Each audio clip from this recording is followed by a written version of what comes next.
guys, welcome back to We Watch a Movie. I'm Mike. I'm Jay. And this is our review for 1989 Stephen King's Pet Sematary. They spelled it wrong, stupid.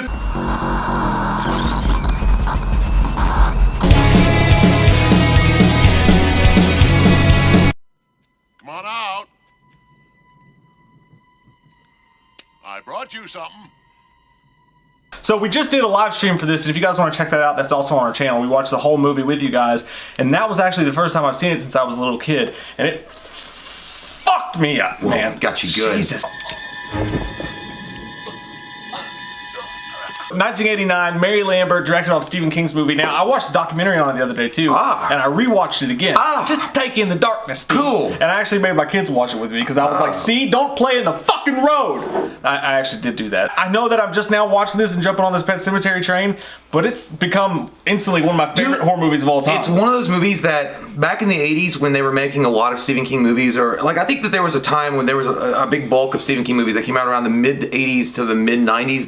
They were just making them non-stop, and some of them really were hit or miss, and some of them were great. This was one of the true great ones that came out of the Stephen King novel to film adaptations. And I mean, dude, it's got amazing actors in it as far as like portraying those roles, and it's creepy as fuck, and it's got this element of this creepiness atmosphere that you can't, like, it unsettles you. I think it's one of those movies that just completely unsettles you as you watch it, and you dive into it, and the lore. The book is scary as fuck. Like, the book is way scarier than this actual adaptation, but she did a really good job adapting and bringing the parts that were the scariest to the film. And one of the main things that I always remember watching it as a kid, and I fucking to this day, I fucking hate that shit, is that Zelda bitch. Oh my god, that's Spina Bifida. You did it, Steven. Good. I'm going to twist your back like mine, so you'll never get out of bed again. Never get out of bed again. Never get out of bed again. The thing about the way it was described is that Zelda had gone through so much pain in her life that her brain was completely warped and twisted at this point. So she got off on the fact that she knew that she scared that little girl and got off on it by doing it. It's fucked up! Everybody talks about Hereditary today and like how it dealt with grief and shit like this, and I feel like this was in that essence it was the Hereditary of its time. Yeah. And it actually got negative reviews. I looked up the IMDb or the Rotten Tomato scores, and people shit all over it. Like, they shit all over it. It had both negative audience and critics. I don't scores. get that. The critics were saying that it was like bad acting and over the top acting and shit like that. And for me, that the acting was over the top at times. Like Dale Midkiff is the actor's name. Lewis Creed, the main guy. He would have certain faces.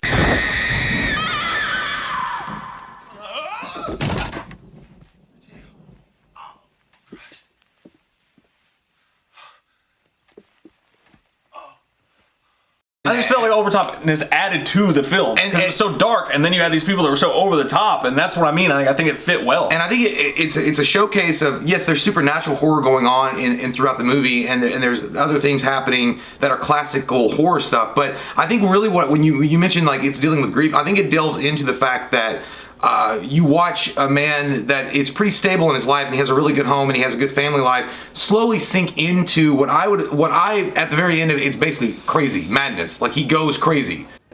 May the Lord make his face to shine upon you and comfort you and lift you up and give you peace. It's so fucking dark, and Stephen King even said when he wrote the book, he's like, I put it in a drawer. He's like, I thought it was too much, and then the publisher thought it was too much, and it took a different publisher to say, hey, no, we need something. Can you release this? So we did eventually, but it's one of the darkest things ever, one of the darkest things in life. To me, the worst fucking possible thing that can happen to you in your life is to lose a child, especially a young child, and to have that happen. In the movie, like typically when that happens in movies, what happens is they hallmark it or they wrap it in a special bow because it's rightfully so, because it's such a tender fucking subject. But this movie's just fucking mean about it, but it has a purpose to do it. And when you see that happen in action movies, when you see a kid die or something, they still handle it carefully, and then maybe the dad goes on bloodthirsty vengeance and kills everybody, and I get that too. But in this, it was different because it had that drama and it had that sadness and it showed you that grief, and then it just fucking compounded it because not only does the kid die because the kid gets hit by the trucker, no great reason behind it. The guy was just, he drives that road every fucking day and wasn't paying attention. I think he leaned over to change the radio or something. Yeah, he was just, he drives that road every fucking day. This is the kind of thing that can happen. He's like, 38 special. No, Leonard Skinner. He was listening to the Ramones. Sheena's a punk rocker, but you know, it's almost so meaningless and mean. And then to compound that afterwards, the granddad comes up and they get in a fight at the funeral and they knock over the kid's casket. That shit, dude. And then the mom is screaming and the grief is just hardcore. And it honestly reminded me of the scene where she's crawling on the floor screaming in Hereditary.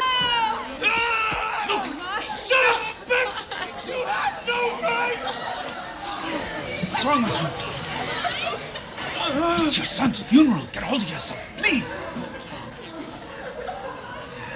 When the kid's hit by the truck, and I know it's for the time, the way they slowed it down, and you see the shoe kind of roll across, the little kid's shoe roll across the road. You don't see the body, which they didn't show that obviously, but you do see this raw emotion with him screaming no.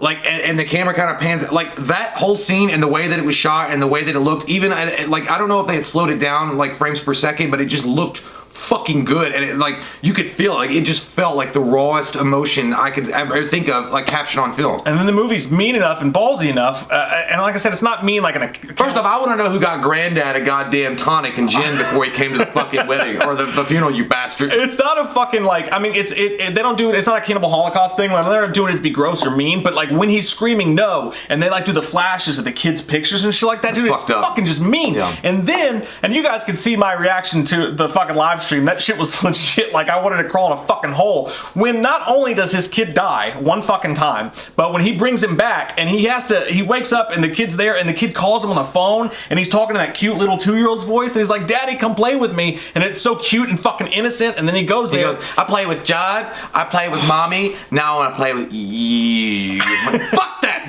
Go back to your room. It fucks with me even more just because my kid's around that fucking age and she still talks like that, and I could not imagine. But then he has to kill him again, and the way he has to do it, man, when the kid comes up to him and he sticks that thing, I don't know what's in it. I think poison. Whatever they give pets and shit to kill him, but yeah, kills him inside. He sticks that thing in his neck and the kid's like, ow, and then the kid's standing there and he goes, not fair. When the kid was like, not fair, I was like, you motherfucker, dude, that's not just punching somebody in the nuts. It's taking him by the nuts and squeezing. Yeah, at least he didn't turn around and be like, there ain't no fair in a fist fight.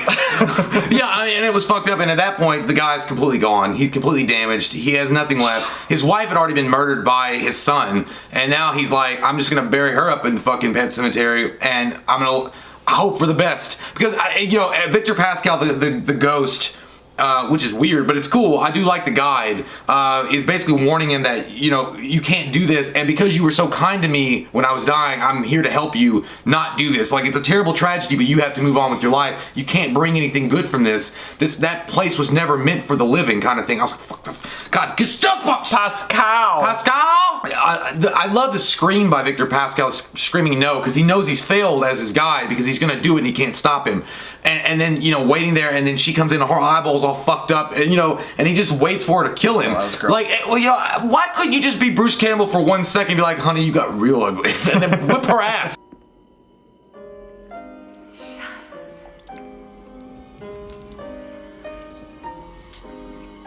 But I want to talk about really fast how badass Judd is. I love Judd. Judd's one of he's like the fucking guy at Cracker Barrel that you always want to get to know. That's sitting by the chess table and just being like, hey, you know what? I'll tell you something about a thing or two you don't know. When you get older, you're gonna find a girl. But make sure you take that girl and sweep her off her feet, okay? Because if you don't sweep her off her feet, she'll be bound into the pet cemetery and she'll come back to life. And he was just creepy enough, too. Yeah. Oh, but Judd, what's the bottom of the truth? Well, sometimes that is better.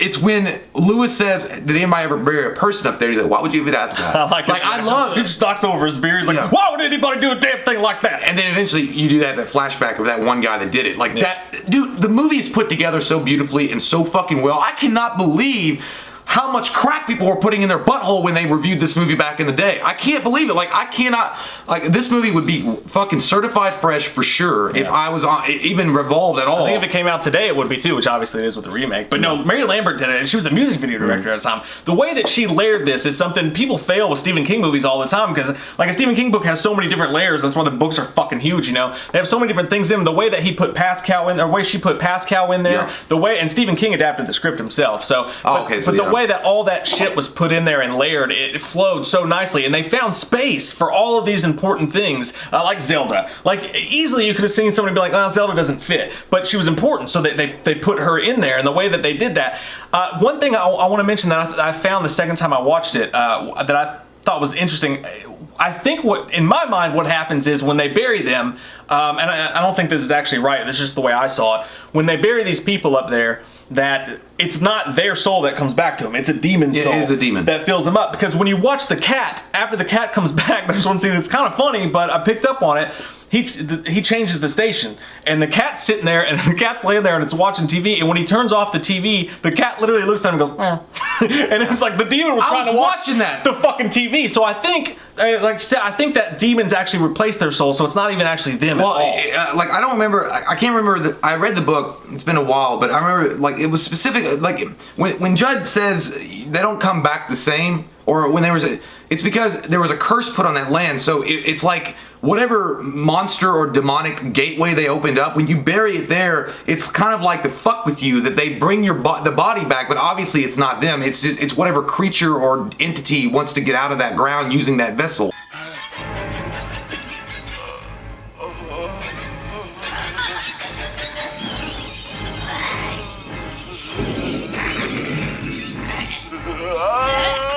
.5 for me. Mary Lambert did an amazing job. Stephen King obviously adapted it amazingly. Maybe it was lightning in a bottle. Like, there are certain Stephen King movies that just don't work for whatever reason it is. Like, I don't know if it's the director or the time or whatever. For me, this is like, man, I don't know. Like, if you're gonna rank the Stephen King movies that came out, like, not yet, because that's too recent. But like if you're gonna rank the Stephen King movies from the 80s to the 90s, maybe we'll do a video on that. But I would put this in my top fucking 3. It would be for me for sure too. I don't know exactly where it would be, but it would be really fucking high. The worst thing to think about is the little girl after the movie's over. Like, all the shit she was worried about, her nightmares, that she would wake up and see this shit, like she's scared to death. Victor Pascal was appearing to her. All this shit's gonna happen. Like, this is her worst fear, and she's in constant agony over what could possibly happen. And then all of her worst dreams possibly come true. Like, she lost her whole family. Yeah, everyone. Yeah. And it's fucking insane, man, to think about that. That makes you really fucking sad if you look at it that way. But yeah, man, it's 9.5 for me. It's damn near perfect. The special effects were top notch too. What they did with the cat when it was dead, what they did with the wife at the end of the movie. Oh, Judd's death was fucking rough, man. Cut his Achilles and his fucking mouth. You ever think about getting a paper cut right there on the corners of your lips? Imagine a fucking knife. I like how Judd though was like ready to play that fucking game. He was like, Gage, you up there, Gage? He's a good friend too, and I really like, again, like, we can go on and on. We'll try to cut it short here, but I love the scenes of him and the dad just sitting there talking. Like, they're sitting there talking on the porch or at the table, whether he's in grief and he's like, I think I killed your son. Like, the connection between those two in the movie was fucking real. Right. And to listen to the guy talk about it, he had a real connection with Fred Gwynn in real life because of that movie and with Miko Hughes. So I think some of that emotion and stuff was real. But I don't know, man, I love this fucking movie. Yep, it's a great movie. Yes! So comment down below with your all thoughts. We are going to see and review the new one. What do you guys think about this? Why do you think critics and audiences I'm not going to do it. didn't like it when it was released? Fuck. Yes, and what's the saddest fucking movie you've ever seen in your whole life? City of Angels. Oh yeah, that Iris song fucks me up, man. Every time. We watched a movie. Yeah. We watched a movie. We watched it. We watched a movie.